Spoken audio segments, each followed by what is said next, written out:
kau, aku nak tanya pasal assignment semalam ni. Apa yang awak ni? Tahu apa tak? Kau belum terangkan lagi assignment semalam tu dengan jelas. Aku nak cepat ni yang kau balik tadi. Baiklah, saya akan terangkan.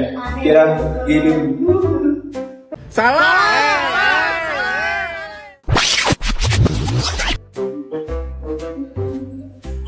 Assalamualaikum doktor. Maaf ganggu. Bolehkah saya tanya pasal assignment yang doktor bagi semalam ni? Waalaikumsalam Rajab. Ya, silakan. Apa yang ingin awak tanya tak? Doktor, saya sebenarnya tidak kurang faham tentang bahagian metodologi kajian tu. Bolehkah doktor terangkan sekali lagi kepada saya?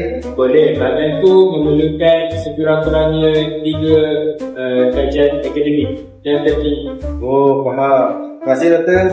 Sekarang saya dah mula faham sedikit sebanyak tentang assignment yang diberikan. Terima kasih doktor. Semoga berdaya menyiapkan tugas. Terima kasih doktor.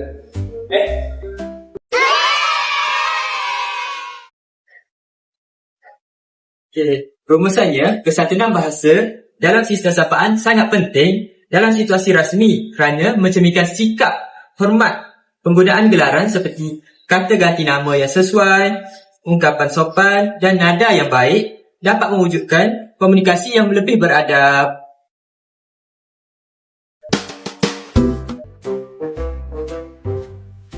Tapi, saya tak siap lagi kerja. Jadi, bolehkah awak bagi saya masa sedikit untuk saya siapkan kerja saja? Kenapa awak tak siap lagi kerja?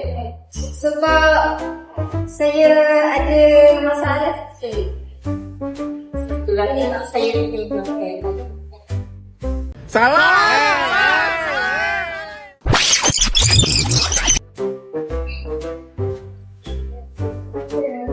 Assalamualaikum Profesor. Saya ingin bertanya dekat Profesor. Jika Profesor ada masa luang sedikit, saya nak tanya, boleh tak Doktor tambahkan sedikit masa saya untuk menyiapkan gagasan yang diberikan? Kenapa ya? Sebab saya ada masalah kesihatan baru-baru ni. Jadi saya memerlukan sedikit masa untuk menyiapkan tugas itu supaya saya dapat lebih lancar. Bila lepas saya memangkan, saya nak sebelum berjamaah lagi. Boleh? Terima kasih doktor.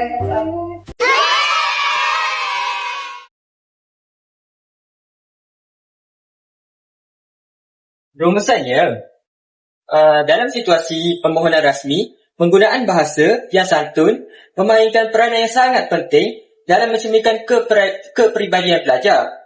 Pemilihan kata yang tepat, ungkapan yang beradab serta penyampaian yang sopan dan jelas membantu mewujudkan komunikasi lebih hormat dan berkesan.